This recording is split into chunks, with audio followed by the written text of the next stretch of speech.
Rosto para orar. Amado Pai que estás nos céus, como é bom ouvir teu povo cantar. Como é bom ver tanta gente chegar aqui para ouvir a tua palavra, para aprender de ti. Oh Senhor, estas pessoas não vieram para ouvir um ser humano pregar. Elas vieram para ouvir tua voz. Por isso vamos abrir a Bíblia. E por isso suplicamos que o ser humano agora desapareça. Que a pessoa maravilhosa de Cristo seja levantada. E que todos esta noite sejamos levados aos pés de Jesus. Tem tanta gente neste momento aqui, mas entre eles há pessoas tristes, com certeza. Há pessoas que estão atravessando momentos difíceis, de muita dificuldade. Talvez na vida financeira, talvez na vida familiar, na vida profissional, na vida pessoal. Também tem gente feliz, Senhor. Gente em cuja vida o sol está brilhando em plenitude. Mas seja qual for o caso de cada um, por favor, estende a tua mão e toca a vida de cada filho, de cada filha. E que esta noite voltemos para casa reconfortados e alimentados pela tua palavra. Suplicamos humildemente tudo isto em nome de Jesus. Amém. Meus irmãos queridos, meus amigos, que bom é chegar a esta terra linda de Portugal. Desta vez não vou poder percorrer todo o país, como algumas vezes já tenho feito, mas me trouxeram a esta parte, porque vocês são pessoas especiais, porque os líderes da igreja amam vocês. E se vocês são especiais para seres humanos, imaginem como devem ser especiais para Deus. Outro dia, um jovem de 20 anos me disse: pastor, eu literalmente não sei para que nasci. Eu não sei para que vim ao mundo. Eu não sei de onde venho. Não sei para onde vou. E falei, por quê? E ele me disse assim: porque eu não conheci meus pais. Os pais que eu tenho, eles me adotaram, mas eu não conheci meus pais. Quando eu nasci, minha mãe me jogou no lixo. E um policial me encontrou aí, me resgatou. Meus pais atuais me adotaram. Então, que sentido tem minha vida? Bom, talvez o teu caso não seja como o caso daquele rapaz. Mas muitas vezes na vida a gente se pergunta: o que estou fazendo aqui? O que é a vida? Acordar de manhã, tomar café da manhã, o pequeno almoço, sair, trabalhar, à noite voltar cansado, assistir um pouco de televisão, dormir, na manhã seguinte acordar, tomar o pequeno almoço, sair, trabalhar, à noite cansado, voltar. É isso a vida? É para isso que a gente veio a este mundo? Deus tem um plano lindo para a tua vida. Só que você nunca vai descobrir esse plano se não ler este livrinho. Este livro tem muitos nomes. Alguns chamam eles da Bíblia. Outros chamam a Palavra de Deus, o Livro de Deus, o Livro Santo, as Sagradas Escrituras, a Sagrada Escritura. Outros chamam a Carta de Amor de Deus. Eu gosto de chamar este livrinho o Manual da Felicidade. Vocês sabem o que é um manual? Quando a gente compra um celular, um ferro, um liquidificador, qualquer aparato eletrônico, vai para casa, abre a caixa, o primeiro que encontra é um folheto, né? É o manual de instruções. Agora, o que as pessoas fazem? Agarram o livrinho e jogam de lado. E aí começam a manusear, né?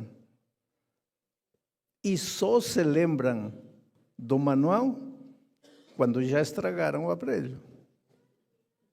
Aí vão correndo no manual, mas só que o aparelho já queimou. Por exemplo, se o manual dizia é para colocar energia 110 e você colocou 220, já fundiu o motor, já queimou o aparelho. Aí já não adianta correr e procurar o manual. Agora, você é muito mais importante do que um aparelho eletrônico.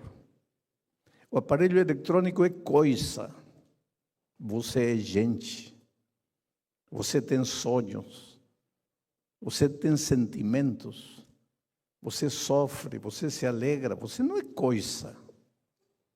Mesmo que este mundo, na vida, as pessoas às vezes tentem fazer você sentir coisa. Você não é coisa, você é ser humano e um ser humano maravilhoso. Você é obra da mão divina. Agora você acha que Deus te criou e te deixou assim, bom filho, já te criei, agora você se vire e tente resolver sua vida. Não. Ele te deu um manual, este livrinho, o manual de instruções. Você quer casar e ser feliz e envelhecer ao lado da esposa amada? Leia o manual. E eu posso te provar, porque eu estou casado com a mesma mulher há 55 anos. Agora, se você me pergunta, pastor, e qual é o segredo? Eu li o manual de instruções. Aqui está. Você quer, mesmo que fisicamente, com o tempo a gente fica meio deteriorado, não? Lembram que quando eu vim por primeira vez a Portugal, eu tinha cabelo, um pouquinho de cabelo. Agora já não tenho. O tempo deteriora a gente. Mas o ânimo continua o mesmo. O sonho continua o mesmo. Qual é o segredo? Para não envelhecer aí todo, que vida miserável. Qual é o segredo? Manual de instruções. Você quer dormir, respirar 3 vezes, porque é o que eu faço. Eu chego, antes de dormir, converso um bom tempo com Deus. Aí respiro 3 vezes. Na quarta já estou dormindo. Até amanhã seguinte. Mas, pastor, como é que faz? Porque eu fico virando na cama de um lado para o outro e o sono não vem. Como que faz? Manual de instruções. Aqui está. Você quer que o dinheiro, seja muito, seja pouco, te alcance para tudo? Aqui está. Manual de instruções. Você quer perdoar alguém que te magoou e você não consegue perdoar, e esse sentimento de rancor, de ressentimento, está envenenando tua vida. E você diz, eu quero perdoar, mas não consigo. Manual de instruções. Aqui está o segredo para tudo. Outro dia, uma pessoa muito rica, de muito dinheiro, se converteu, se batizou. E depois do batismo, é interessante, porque eu fui no batismo dele lá em Brasília, onde eu moro, porque ele chegou ao conhecimento da palavra de Deus através do internet, assistindo um sermão meu em YouTube. Então ele me convidou para o batismo e como era em Brasília, onde eu moro, eu fui lá. E ele ficou tão emocionado. E quando terminou tudo, ele disse, pastor, hoje eu não me explico. Eu não entendo como é que eu vivi sem conhecer a palavra de Deus. Como que eu vivi? Mas é um homem muito rico. Quer dizer que financeiramente foi próspero, é próspero. Mas é que prosperidade financeira não significa prosperidade espiritual. Tem muita gente rica que se vira na cama a noite toda sem conseguir dormir. Tem muita gente rica que quando está sozinha chora e não sabe por quê, porque sente um vazio no coração. Bem-vindo, querido, a estas 2 noites, nas quais eu vou pregar acerca de Jesus. E para provar para vocês, para mostrar que eu não vou falar as minhas ideias, que eu não vou falar o que eu acho, o que eu penso, eu vou abrir a palavra de Deus e vou pedir que coloquem o texto na tela, porque eu vou ir voltando para a tela e mostrando para vocês como a mensagem está saindo do texto bíblico. É palavra de Deus, não é o que eu acho, não é o que eu imagino. Inclusive, quando eu era um jovem estudante de teologia, eu tive um professor que me disse: Alejandro, a primeira coisa que você tem que fazer para pregar é abrir a palavra de Deus. Você não tem liberdade para pregar o que você acha. As pessoas não enchem os templos para ouvir falar um ser humano. As pessoas têm sede e fome da palavra de Deus. Portanto, abra a palavra de Deus. E ele me disse: nós, os pregadores, de certo modo, somos escravos da palavra. Não temos liberdade para falar o que achamos. Nós temos que levantar-nos no púlpito a serviço da palavra. Então, vou seguir o conselho de meu mestre, que já morreu há muitos anos atrás. Eu vou pregar estes dias em Portugal, porque vou pregar hoje e amanhã aqui. Então, sexta, sábado de manhã e sábado à noite em Lisboa. Vou pregar 5 sermões extraídos da primeira epístola de João, capítulo 1. Só capítulo 1. E vou ir verso por verso, para mostrar que a Bíblia é uma mina de diamantes e que você vai escarbando e cada dia vai encontrando novos diamantes. A Bíblia é inesgotável e qualquer parte da Bíblia instrui, ensina, ajuda. Então vamos ao texto bíblico desta noite. 1 João, capítulo 1, versos 1 e 2. Aqui está somente o verso, depois vamos ao 2. Diz assim: o que era desde o princípio, o que temos ouvido, o que temos visto com os nossos próprios olhos, o que contemplamos e as nossas mãos apalparam com respeito ao verbo da vida. Continua. Outro verso. E a vida se manifestou e nós a temos visto, e dela damos testemunho, e vos anunciamos a vida eterna, a qual estava com o Pai e nos foi manifestada. Muito bem, agora voltemos ao verso 1, para começar a extrair os pensamentos divinos para nós hoje. Diz assim: o que era desde o princípio. O que está querendo dizer João? Aquele que era desde o princípio. O que era? Aquele que era desde o princípio. Quem é esse que era desde o princípio? Aqui neste verso especificamente João está falando do Senhor Jesus Cristo. Um com Deus o Pai, um com Deus o Espírito. Ele era. Jesus é Deus. Quem criou Deus? Ninguém. A essência de Deus é a existência. A matéria-prima de Deus é a existência. Ele é. Por isso, a Moisés, no Velho Testamento, quando Moisés lhe perguntou: e quando me perguntarem os egípcios quem me envia, que direi? E Jesus disse: eu sou aquele que sou. A essência de Deus é a existência. E a existência não tem princípio. O texto bíblico diz: o que era desde o princípio. Nós, seres humanos, temos princípio. Deus não tem princípio. Além do princípio, Deus já existia. Deus não está limitado pelo tempo. Além do tempo, Deus é Deus. E aqui é uma coisa interessante. Se eu acreditar em Deus, Deus existe.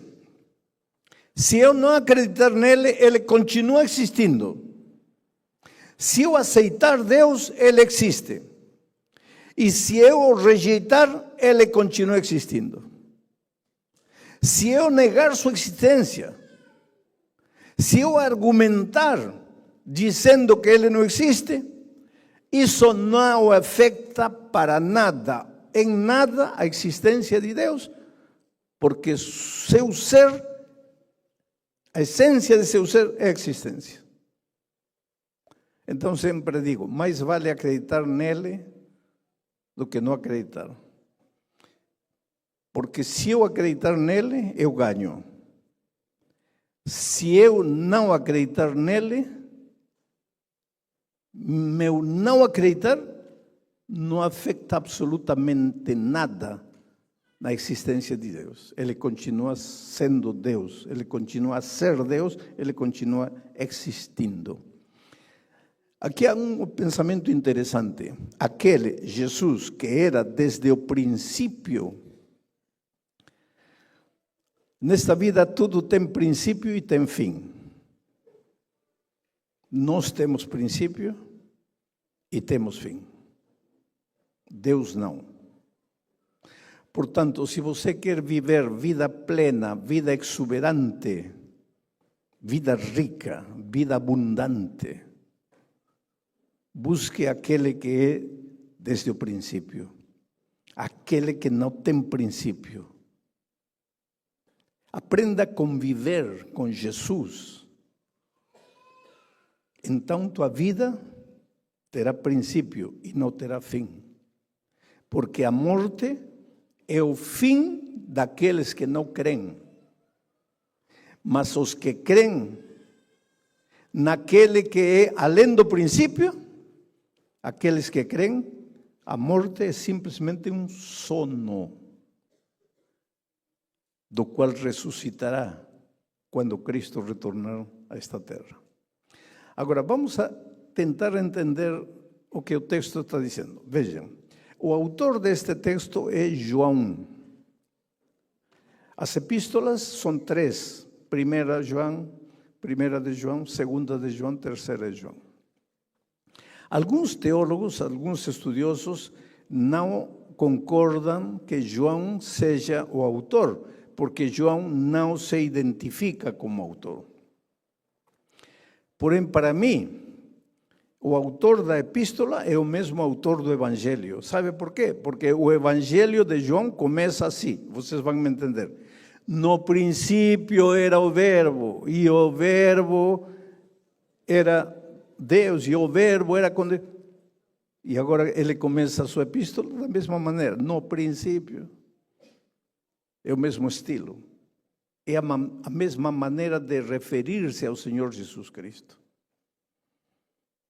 Isto é interessante, sabe por quê? Porque João era um ser humano que tinha o caráter deformado. Tão horrível era o caráter de João que as pessoas tinham apelidado ele de o filho do trovão. Imaginem como deve ser a vida de alguém para que lhe digam filho do trovão. Uma mansa pombinha não deve ser.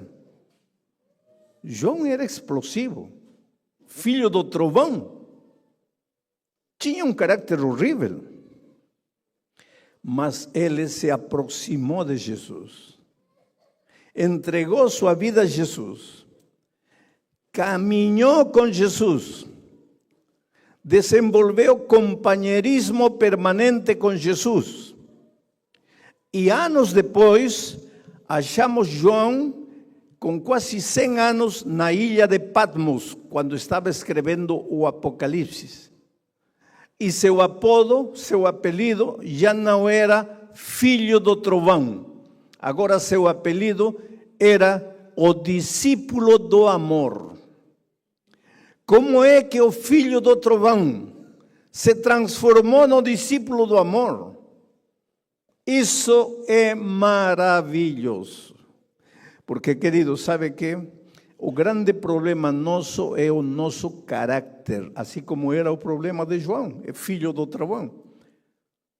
Os estudiosos da personalidade humana dizem que 98% dos problemas que você enfrenta, vou repetir, porque isto é interessante, 98% dos problemas que você enfrenta na vida, seja na vida financeira, na vida familiar, no relacionamento com a esposa, com os filhos, na vida profissional, 98% dos problemas que você enfrenta tem origem no teu caráter.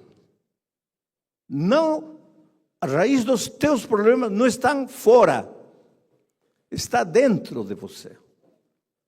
Isso quer dizer que se teu caráter mudasse em um instante, 98% dos problemas que você enfrenta desapareceriam. Quanto ficaria? 2%. Isso já não é problema. Você seria uma pessoa feliz. O problema é que 98% das dificuldades têm origem dentro de nós. Só que quando os problemas aparecem, a gente não olha para dentro, a gente olha para fora. A ver, quem é o culpado? Não, é o patrão. Não, é o empregado. Não, é o zelador. Não, é minha esposa, é meu marido, é meu filho, é meu pai, é meu vizinho. Todo mundo é culpado. Eu, a pobre vítima, a coitada vítima. E, no entanto, os especialistas, os que estudam a personalidade humana, dizem que 98% dos problemas estão comigo. Por que comigo? Porque eu olho as pessoas e quero que todas sejam do jeito que eu quero que sejam.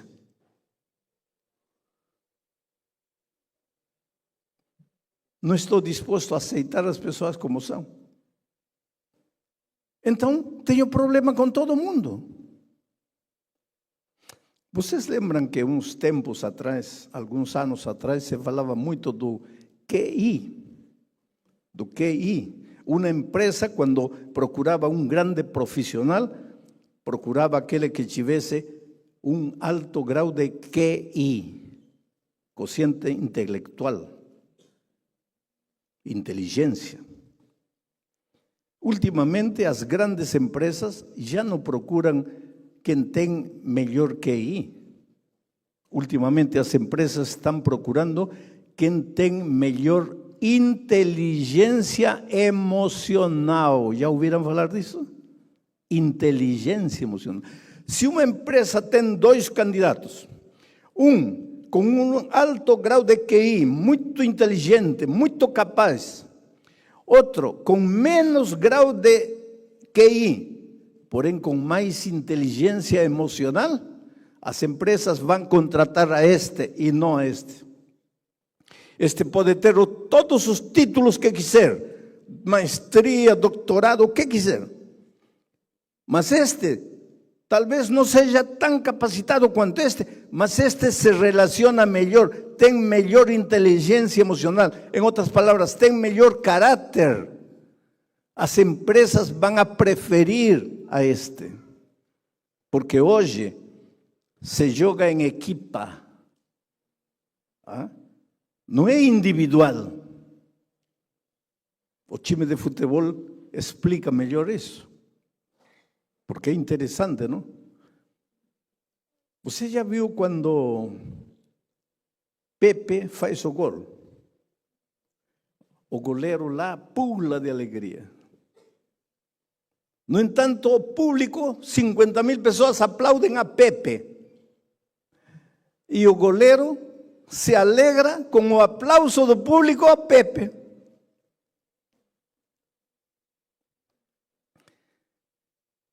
No futebol funciona. Mas quando entramos na vida real, queremos os aplausos para nós. E aí nos metemos em problemas. Não sabemos jogar em equipa. Por isso, a inteligência emocional hoje é ouro em pó. E as empresas estão procurando gente com inteligência emocional. Em outras palavras, gente com caráter, com bom caráter. Gente fácil de se relacionar. Gente que na empresa é um facilitador, não uma pedra, não é um obstáculo, é um facilitador. E não importa que outro cresça, não importa que outro ganhe mais, todos colaboram. No Brasil, alguém um dia me disse, mas pastor, eu não tenho sangue de barata. Usam essa expressão aqui? Eu não tenho sangue de barata. O que quer dizer isso? É que a barata não tem sangue. Então dizer, eu não tenho sangue de barata, está querendo dizer, eu não tenho amor próprio. Ou seja, eu tenho que lutar por mim. Calma, querido. O Evangelho não anula você. Desenvolve você. Mas não desenvolve você egoístamente. Porque o egoísmo te mata, te destrói, te torna infeliz. O cristianismo promove teu desenvolvimento, promove tua autovalorização, porém trabalhando junto, com abnegação, com misericórdia, com benignidade. Coisas que só Jesus pode te dar. Porque eu conheço pessoas que, como descobriram as vantagens da inteligência emocional, que não é outra coisa que caráter, começam a fazer um curso de mestrado em qualidade total, doutorado em inteligência emocional. E a cabeça cheia de teoria. Agora voltam para a empresa e continuam tendo um caráter horrível que ninguém gosta. No entanto, ele tem um título de doutorado em inteligência emocional. Porque caráter não é assunto de estudar. Caráter é um assunto de caráter. E só Deus pode transformar tu caráter. Por isso é que João chegou ao Senhor Jesus e filho do trovão. E quando saiu das mãos de Jesus, discípulo do amor, seu caráter estava transformado. Agora você sozinho, por tuas próprias forças, por tua disciplina própria, você pode querer mudar de caráter. E olha, quando falo de caráter, não estou falando de temperamento, porque um é colérico, outro é melancólico, outro é sanguíneo. Isso não tem nada a ver. Estou falando de caráter, não de aspectos de personalidade, não de temperamento. Você pode ser um santo homem melancólico ou uma santa mulher colérica. Isso não tem nada a ver. O caráter não se muda de caráter com disciplina, com domínio próprio, com força de vontade.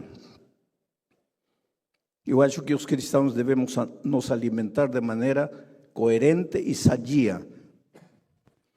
Mas é que tem alguns cristãos que acham que vão mudar de caráter deixando de comer carne. E você pode ser vegano com um caráter horrível. Tão horrível que vive criticando o outro. Caráter não tem que ver com comida. Caráter não tem que ver com estudo. Caráter não tem que ver com disciplina própria. A transformação de caráter é obra divina, exclusivamente divina. Porque você, esforçando-se sozinho, pode disfarçar, pode aprender a disfarçar seu comportamento, mas no fundo você continua tendo um caráter horrível. Você conhece aquela história do escorpião e o sapinho? Já ouviram essa história? Isso é interessante. Porque um escorpião, vocês sabem que os escorpiões não sabem nadar. Então, um escorpião estava na beira do rio. Tem a palavra escorpião, não? Ou não? Sim, bom. O escorpião estava na beira do rio querendo cruzar no outro lado do rio, mas ele não podia nadar, ele não sabia nadar. Então viu um sapo ao lado e se aproximou e disse: sapinho, faz um favor para mim. Você sabe nadar, eu não. E estou vendo que você vai ir para outro lado.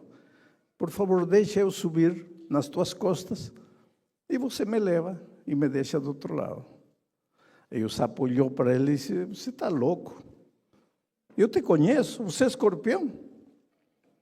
Se eu te carregar na metade do rio, você é capaz de me morder? E aí vai morrer você e vou morrer eu. Eu pelo veneno e você afogado. E o escorpião disse: não, sapinho, eu sei que se eu te morder, eu vou morrer. Então eu não sou louco, eu não vou te morder. E então o sapo acreditou e disse: sobe aí. E começaram a atravessar o rio. Né? E na metade do rio, o escorpião morde o sapo. E o sapo disse: escorpião, o que você fez? Agora vai morrer você porque não sabe nadar. Vou morrer eu porque você me mordeu. Por que você fez isso? E o escorpião, chorando, disse: ô sapinho, eu não queria morder você. Eu sei que agora vou morrer. Mas eu não consegui controlar a minha natureza de escorpião. Todos nós nascemos afastados de Deus com caráter de escorpião. Um caráter distorcionado, deformado. E com esse caráter um dia nos casamos. Outro dia alguém me disse: pastor, eu não me aguento nem a mim mesmo. Se você não pode se aguentar a si mesmo, como é que vai aguentar outra pessoa? Mas é que eu não quero ser assim. Sim, o escorpião também não queria morder. Mas então o que faço, pastor? Deixe-se transformar por Jesus. Eu não estou te falando de religião esta noite. Eu estou te falando da tua vida. Por que não consegue permanecer muitos anos num mesmo emprego? Porque muda de aqui, muda para lá, muda para lá, muda para lá, nunca está feliz. Por que não consegue que teu casamento seja duradouro? Por que tuas amizades não são duradouras? Por quê? Caráter, temperamento. Porque entra numa empresa, os outros crescem, você parece que nunca cresce. Aí, quem é o culpado? O chefe. Não é o chefe, querido. O problema não está com o chefe, está com você. É porque eu explodi, porque eu não consegui controlar. Ah, explodiu. E quando explodiu, sabia que ia ser despedido? Sim. Mas explodiu? Sim. O escorpião também sabia que ia morrer e mordeu. Porque é escorpião. Qual é a solução, pastor? Deixe-se transformar por Jesus. Agora, olhem o que diz o verso 2. O seguinte verso, diz... Estava falando de Jesus, não? Aquele que existe desde o princípio. Quem estava falando? João. E agora João diz: e a vida se manifestou. Como se manifestou? Em Cristo. Cristo é a vida, Cristo é a fonte da vida. E nós a temos visto, a vida. Em realidade viu Jesus. E ele disse: vimos a vida. Porque para João, Jesus é a vida e a vida é Jesus. e dela damos testemunho. E vos anunciamos a vida eterna que estava com o Pai e nos foi manifestada. Está falando de Jesus, a fonte da vida. Quer dizer que quando você entrega seu coração a Jesus, sucedem duas coisas. Primeiro, Ele transforma teu caráter. Você chega filho do trovão e depois, com o tempo, você é transformado no discípulo do amor. Primeiro. Segundo, você começa a desfrutar da vida. Porque se Jesus é a vida e você vive em Cristo, você vive na vida, vive a vida na sua plenitude. Porque, querido, uma coisa é de manhã você acorda, não? Ai, um dia mais nesta vida miserável. Quando me aposentarei? Quando deixarei? Já não aguento mais. Essa é uma maneira de viver. Você está vivo, mas não está vivo. Você respira, teu coração bate, mas você está morto. Porque isso não é vida. Agora, outra coisa é acordar de manhã. Oh, meu Deus, obrigado. Estou vivo, Senhor. Que bênção. Estou cheio de dívidas, mas estou vivo, Senhor. Isso é outra coisa. Quando você se entrega a Cristo, a vida cobra sentido. Há muitos anos atrás, eu acho que já contei essa história por aqui, eu estava fazendo uma campanha no estádio do Ibirapuera, lá em São Paulo. Eu não soube na hora o que aconteceu. Anos depois eu conheci a um homem de muito dinheiro, trabalhava na Fiat, na fábrica de automóveis Fiat, engenheiro de desenho da Fiat Automóveis, quer dizer, novos modelos de carros Fiat nasciam na cabeça deste homem. Um homem muito valorizado profissionalmente.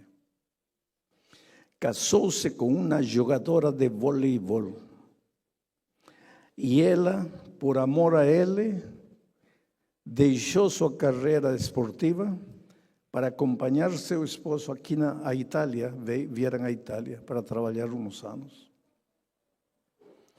O tempo passou. Ele não conseguia dormir, vivia em estado de depressão. Começou a beber. Quando bebia se sentia melhor. Chegou um momento em que ele não podia estar sem beber. Bebia o dia todo, começava de manhã. Nunca bebia de cair no chão, não. Era um bebedor equilibrado, moderado, controlado, mas não podia viver sem beber. Desde a manhã até a noite, bebia e bebia. Um sábado de noite, o lar dele estava destruído. A filha mais nova, de 16 anos, ficou grávida. E ele, moralista, abriu a porta da casa e falou para a filha: desaparece aqui, não quero ver mais. Você manchou meu nome, vai embora. Uma filha de 16 anos, grávida, onde podia ir? Mas esse era ele. O filho mais velho, afundado no mundo das drogas, completamente perdido, viciado. A esposa infeliz, porque ele batia, agredia fisicamente a esposa. Um sábado de noite, ele prometeu levar a esposa a jantar fora. Ela bem arrumadinha, e de repente ele aparece bêbado. E ela olha para ele e disse: olha, eu me preparei, me vesti, você me prometeu, e agora você nesse estado. E ele ficou tão bravo que bateu na esposa. Bêbado, não sabia o que fazer. E saiu. Começou a caminhar, andar. De repente, quando chegou frente ao ginásio Ibirapuera, viu muita gente atravessando a rua, indo em direção do ginásio. E perguntou a alguém: o que tem aí? E falaram: um pastor está pregando. Ele não acreditava em religião, não acreditava em pastores. Achava que os pastores eram charlatães, que só andavam buscando dinheiro, pedindo dinheiro. Uma ideia completamente errada. Mas essa noite ele não fazia nada. E para remate, ele estava desesperado. Arruinou a vida dos filhos, arruinou a vida da esposa, arruinou sua própria vida. Todo o dinheiro que tinha não lhe servia de nada. E não tinha nada que fazer. Falou: eu vou entrar. E entrou. E se sentou lá em cima, na arquibancada. Anos depois ele me disse: pastor, primeiro entrou um grupo para cantar. E as palavras dos hinos que eles cantavam tocou meu coração, sacudiu minha alma. De repente eu me senti como nos céus, entre anjos. Mas cada vez que reflexionava, eu via a minha realidade triste, desesperada. Aí o Senhor entrou para pregar. E sabe que no sermão o Senhor começou a descrever a minha vida, a minha luta com meus filhos, com minha esposa, o vício que me estava arruinando. E eu comecei a ficar assustado, porque pensei: como esse homem me conhece? Quem contou para ele quem sou eu? Ele está descrevendo a minha vida. E pensei: isto aqui não é normal, isto aqui é satânico. Como que ele pode saber minha vida se eu acabo de entrar? E decidi sair. E comecei a sair. Só que havia muita gente, então com dificuldade estava saindo. E quando já estou quase chegando na porta, ouvi o Senhor falar o seguinte: pode ir. Se você não tem compromisso, não quer compromisso com Jesus, pode ir. Aonde vai ir? Porque onde você for, o seu problema vai com você. Porque seu problema não está com os outros, está com você. E hoje é sua oportunidade. Jesus está chamando você. Jesus quer entrar na sua vida, quer tornar você feliz. Mas se quiser, pode ir. E ele disse: pastor, aquilo terminou de me assustar. Que esse homem sabe o que eu estou fazendo, que eu estou saindo. E eu saí, corri pela rua. E aquela voz em meu ouvido: pode ir, mas aonde vai ir? Você é um homem vazio, você não tem nada. Só Jesus pode transformar sua vida. E ele disse: pastor, numa esquina, os carros indo e vindo, as pessoas caminhando, eu caí de joelhos. E levantei os olhos aos céus. O pessoal talvez pensava que eu estava louco. E disse: Senhor, Deus, eu sei que não existes, mas se existires, como podes me amar? Esse homem disse que me amas. Olha para mim, sou ninguém, como pode me amar? E ele disse: pastor, eu ouvi em meu coração como uma voz dizendo: não me pergunta como posso te amar, eu só sei que te amo. Naquela esquina entreguei minha vida a Deus. Caminhei, voltei para casa. Entrei no quarto, minha esposa estava dormindo. Me ajoelhei na cama, perto dela. Abracei ela.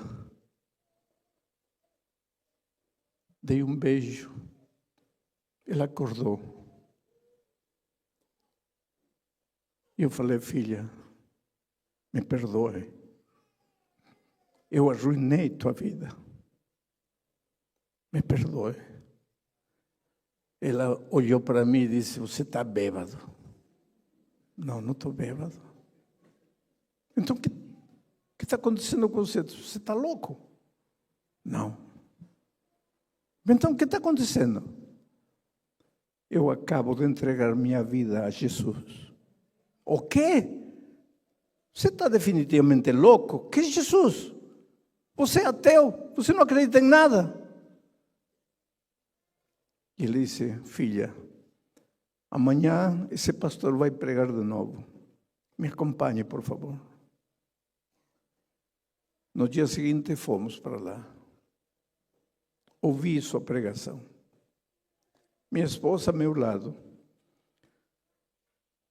Desta vez o Senhor fez um apelo e disse, quantos querem vir aqui e entregar a vida a Jesus? E as pessoas se levantavam, iam lá na frente, e de repente eu, sem pensar duas vezes, me levantei e fui. E quando cheguei lá, estava emocionando, ouvindo suas palavras, emocionado. Sinto que alguém me toca do braço. Olho, e era minha esposa, a chorar, entregando sua vida a Jesus. O pastor, a nossa vida mudou. Uma madrugada, esperei meu filho, chegou drogado, abracei ele, filho, me perdoe. Você é o que é por minha culpa. Um país sem Deus que podia ensinar a seu filho. Hoje, pastor, meu filho está resgatado das drogas pelo poder de Jesus. Procurei minha filha, pedi perdão. Hoje somos felizes com nosso neto lindo. Isso é o que Jesus faz. Isso é o que Jesus quer fazer na tua vida. Você é precioso para Deus, Ele te ama. Nas noites ou nos momentos da sua vida em que você sente como que estou fazendo nesta vida, lembre-se, você é precioso para Deus. Por isso, eu vou fazer um convite para você. Este convite não é para os membros da igreja que um dia já se levantaram, foram à frente, entregaram a vida a Jesus. Este convite é para você, meu amigo, que aceitou uma invitação e veio esta noite aqui. Se você quer dizer a Jesus, Senhor, te entrego minha vida, eu quero entender mais o Evangelho, eu quero compreender quem és tu. Vou pedir a Laura que venha cantar.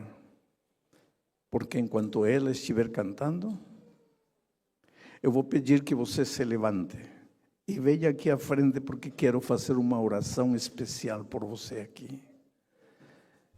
Quem é a primeira pessoa que gostaria de se levantar esta noite e vir aqui, entregando sua vida a Jesus? Vem, glória a Deus. O Espírito de Deus começa a se mexer e vocês começam a responder. Por favor, canta. Lentamente, vem. Vem, enquanto ela estiver cantando, eu vou estar orando e você venha.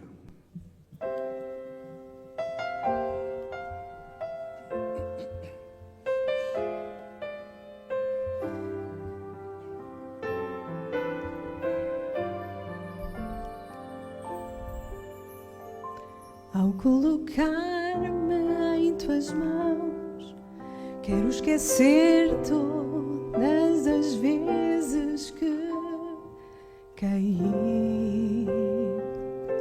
Não quero reviver batalhas duras que vivi quando de ti me afastei e tão longe eu vaguei. Hoje entrego-te outra vez a minha vida, a minha mente e o meu ser. Por tanto tempo só minha vontade eu quis fazer, mas agora pronta estou para cumprir o teu querer.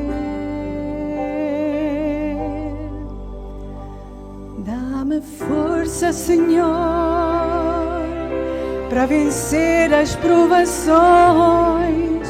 Esperança, Senhor, de que tudo vai mudar. Ao receber os teus milagres, ajuda-me a confiar nas tuas mãos e no poder transformador do teu perdão.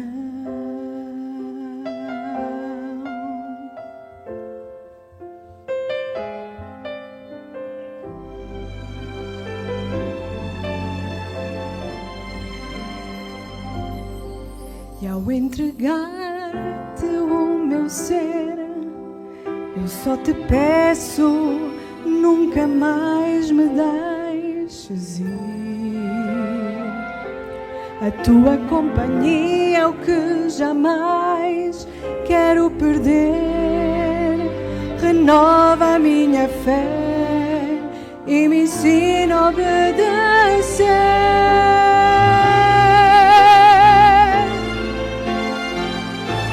Dá-me força, Senhor, para vencer as provações. Esperança, Senhor, de que tudo vai mudar. E ao receber os teus milagres, ajuda-me a confiar nas tuas mãos e no poder transformador do teu perdão. Se não fosse a tua graça, não sei onde eu estaria. Agradeço e te louvo por me dar mais uma chance. Dá-me força, Senhor, para vencer as provações. E esperança, Senhor, de que tudo vai mudar. Ao receber os teus milagres, ajuda-me a confiar nas tuas mãos e no poder transformador do teu perdão. E ao receber os teus milagres, eu quero confiar nas tuas mãos. Quero o poder transformador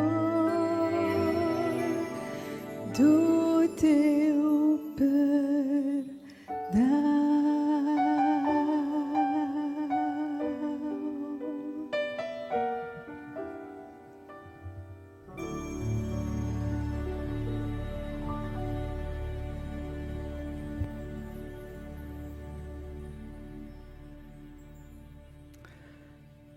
Que lindo grupo de pessoas temos aqui à frente.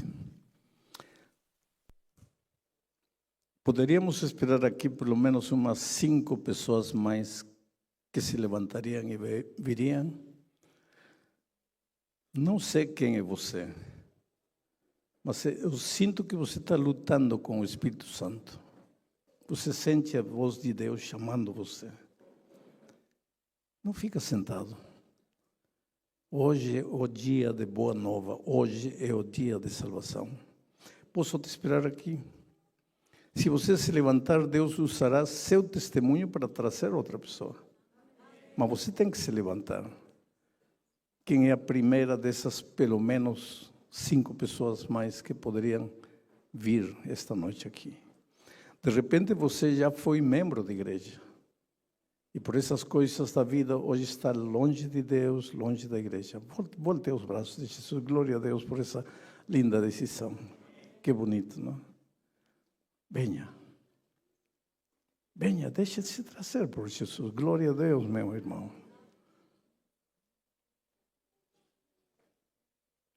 Vai voltar para casa triste, deixando passar sua oportunidade? Venha, Jesus. Deixe que Ele cure tuas feridas. Deixe que Ele te abrace com seu amor. Glória a Deus. Eu me emociono quando vejo uma decisão como essa. Há muitos anos atrás, numa cidadezinha pequenina, no interior do Peru, meu país, o pastor estava pregando e fez um apelo como agora eu estou fazendo. E uma senhora veio assim, levando um menino nos braços. Essa senhora era minha mãe. E essa criancinha era eu. E pela decisão que ela tomou, hoje eu sou um ministro. Aonde Deus poderá levar essa criança? Só pela decisão da mãe. Posso esperar a última pessoa que virá? Quem é você? Você está faltando aqui. Enquanto você está vindo, eu quero dizer para vocês uma coisa. Vejam. Dentro de 10, 15 minutos, dentro de uma hora ou amanhã, você vai começar a sentir que o escorpião como que quer despertar. Não se assuste. O fato de que vocês se entregaram a Jesus agora não quer dizer que vocês viraram anjinhos. Continuam sendo seres humanos. Só que agora vocês começaram o processo de restauração, que é um caminho longo, não é fácil. Calma. Deixa que Jesus opere em você, transforme você. Não desespere. Não se cobre a você mesmo amanhã. Tranquilo. Pastor, e se eu escorregar? Pois levanta. E se eu escorregar 2 vezes? Levanta 2 vezes. O reino dos céus não está cheio de gente que nunca caiu, mas cheio de pessoas que, mesmo tendo caído, não ficaram caídos. Se levantaram e caminharam com Jesus. Glória a Deus por esse rapaz. Agora sim, posso fazer a oração. Vou lhes dizer uma coisa, vejam.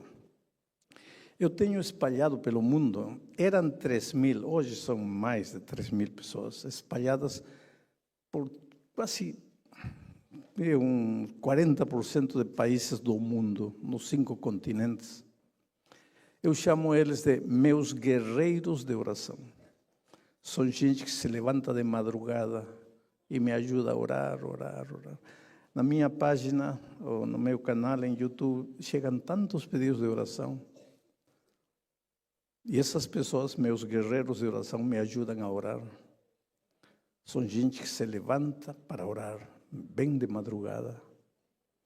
Se vocês deixarem seu nome conosco lá na porta, quando saírem, eu vou mandar o nome de vocês para meus guerreiros de oração.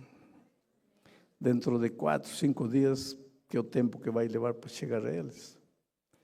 De madrugada, em diferentes países do mundo, mais de 3.000 pessoas vão estar orando por vocês, mencionando o teu nome diante de Deus. Você tem ideia do que vai acontecer na tua vida? Tanta gente clamando a Deus por ti. Então, não saiam sem deixar seu nome lá. Vão lhes doar um livrinho e deixem seu nome aí. Vamos orar. Pai querido, estas pessoas vieram aqui reconhecendo que elas não podem, mas tu sim podes, porque tu és Deus.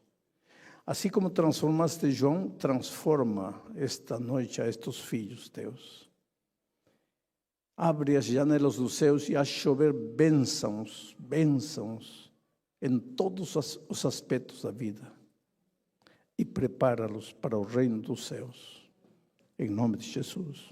Amém. Um abraço, queridos. Que Deus os abençoe ricamente. Felicidades.